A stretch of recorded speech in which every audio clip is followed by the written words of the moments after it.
We have you to thank you for. But I do want to take a moment to take a little special privilege and say we also had a new senator from Kentucky, and we like that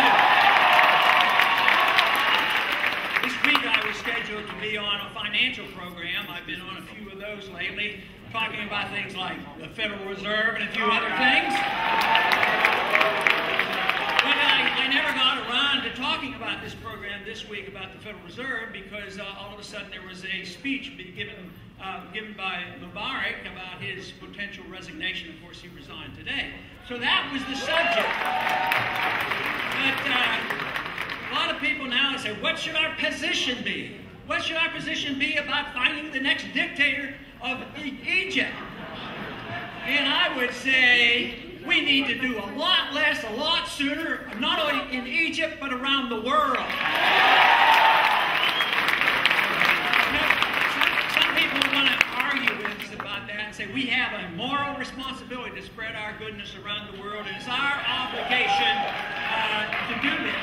But let me tell you, fiscal conservatives should look at this carefully. How much did we invest in that dictator over the past 30 years? $70 billion we invested in Egypt. And guess what?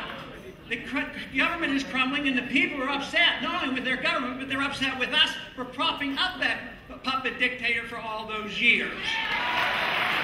Now, to add insult to injury, where do you think the money went? To Swiss bank account. That family, the American family, has $40, $50, $60 billion, nobody knows, stashed away in other countries, other areas of your money, and that is true. Now, you know, it used to be that conservatives were against foreign aid. I'm still against foreign aid for everybody. And I was saying that I've used to describe foreign aid. Foreign aid is taking money from the poor people of a rich country and giving it to the rich people of a poor country. And there can't be a better example of that than what we did with Egypt. We took money from you, made people poorer, it contributed to our debt, billions and billions of dollars, and all we get is chaos from it and instability. There's nothing wrong with what the founders talked about. They talked about having friendships and trading and getting along with people and staying out of the entangling alliance in the internal affairs of foreign nations when it's none of our business. But the real danger is that this will most likely spread, and when it gets to Saudi Arabia and there's disruption there, then you are going to see some real problems. And it will be a partial consequence of our flawed foreign policy, and temporary stability does not guarantee stability that we need around the world. And besides, we just flat out don't have the money, and we shouldn't be doing it. Just remember, the Soviet system did not collapse because we had to fight them. They collapsed for economic reasons. Guess where their final plunge was on their empire? Afghanistan. So it makes no sense for us to think that we can keep troops in 135 countries, 900 bases, and think we can do it forever. So no matter how badly you want us to do that, it's time to reassess that foreign policy. It's time for us to bring troops home. We've had troops in Japan since World War II and in Germany. Why are we paying for their defense? That's saying government, as you all, I am sure, would agree, is out of control, and it's very hard for us to get a handle on it. So let's say we even theoretically, and a miracle happened, and we balance the budget where we are today. It would be still a disaster because we're spending too much money. But it wouldn't change a whole lot. When a crisis comes, guess what happens? Guess who does the bailing out? The Federal Reserve used $4 billion to pass out without congressional approval, and most people say, oh, well, that's the Federal Reserve's job to do that. No, it is our job to check up and find what the Federal Reserve has done, audit them, and find out who their buddies are that they're taking care of.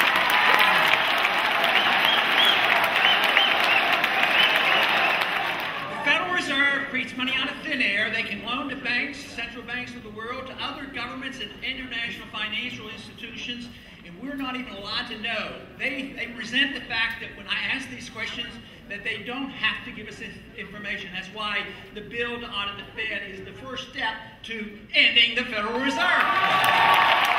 The Federal Reserve will end itself because they will destroy the dollar. Since the Fed came into existence since 1913, they've eliminated 98% of the value of the 1913 dollar, and it's continuing erosion. They pumped up at first when the crisis hit $1.2 trillion, another $600 billion, and believe me, there is an economic law that says you just can't continue to do this. So Congress has a responsibility. They should cut back, but Congress has a responsibility to protect the value of the currency, and that means that we have the moral and the legal authority to put checks on the Federal Reserve System. There's been a lot of talk about bipartisanship after the election. We need bipartisanship. And, in some ways that might be true, but I'll tell you what I think about it. I think, and I believe, that we've had way too much bipartisanship for about 60 years. We have bipartisanship on medical care. You say, yeah, the current administration has given us bad new medical care, but what is done under the other administration? We've been involved for a long time. It's the bipartisanship of the welfare system, the warfare system, the monetary system, the challenge to our civil liberties. It all goes through with support from both parties. So there's way too much bipartisanship. This should be a challenge of the issue of philosophy, good philosophy versus bad philosophy.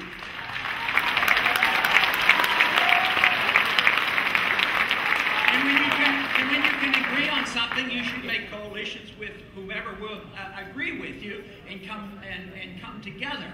But I'd like to see some bipartisanship, though. What I would like to see is take those big government conservatives who love to spend money and never cut their efforts and their spending, and get the big government liberals where they want to spend and never want to cut, and let them get together and say, it's time, this deficit is good. Let's have a little bit of bipartisanship and cut both.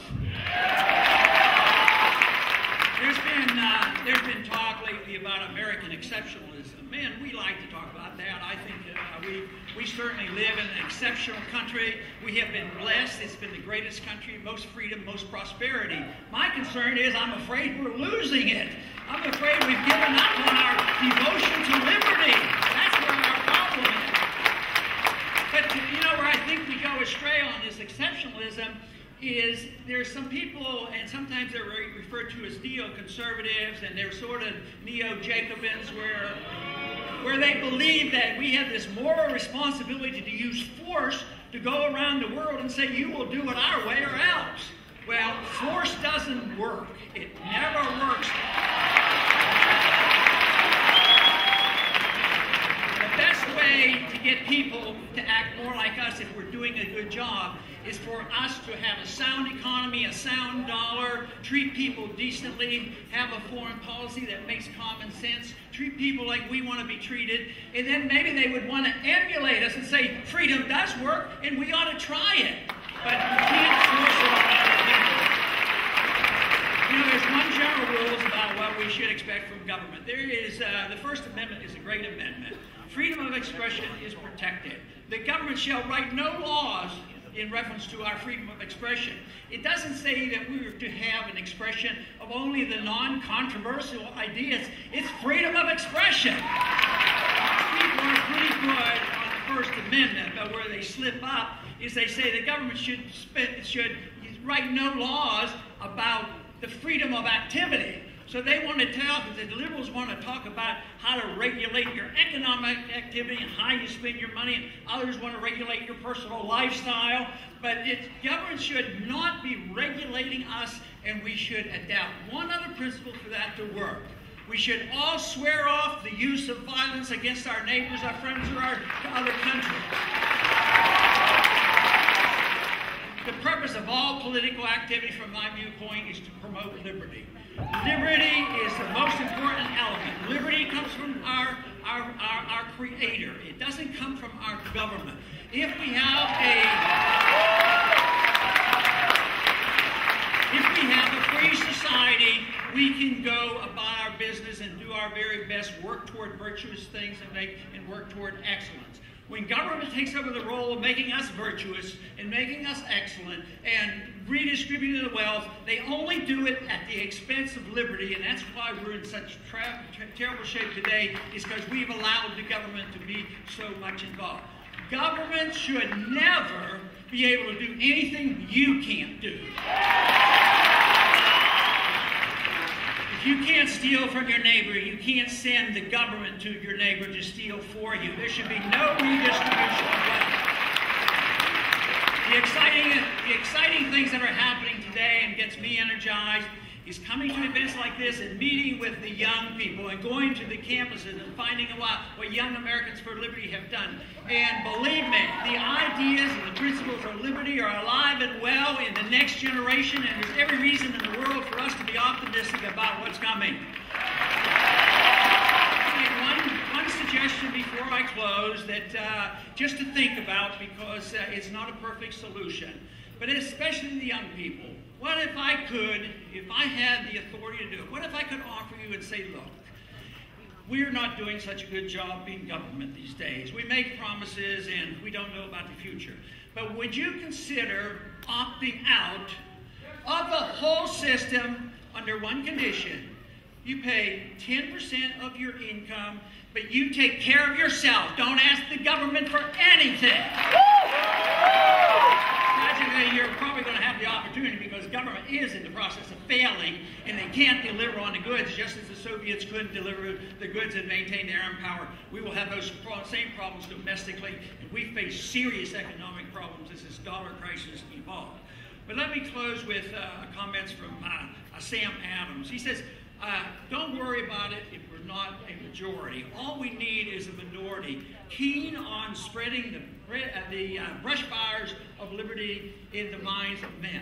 That is what we need to do. And believe me, the brush fires are burning. They will not be able to squelch the brush fire. They're burning and they're spreading, and people are getting excited because they're starting to separate it out, what true liberty is all about, what market liberty, personal liberty is, and what it means in foreign policy, what it means in our traditions, the American tradition, what it means because the Constitution confirms and confers with what I'm saying. There is no authority in the Constitution to have a Federal Reserve system, no authority for the welfare state, and no authority for the police state. So we should all assume personal responsibility for promoting the ideals of liberty. And one thing that Samuel Johnson always advised when they were in the dire consequences of the problems of the revolution, he said, we cannot present long faces to the people, the colonists at that time, because it will make them realize how tough things are. So we should not have long faces. We do not know exactly what tomorrow will bring, but I do know that the effort is worthwhile, and I do know that you can have a lot of fun defending liberty, and believe me, if you understand liberty and realize it's the only humanitarian system that existed ever on mankind, I tell you what, if you learn about it, study it, promote free market economics, and fight for this, I can guarantee it, you will sleep better at night, you will enjoy your life, and you will feel like you're doing something worthwhile. Defend liberty!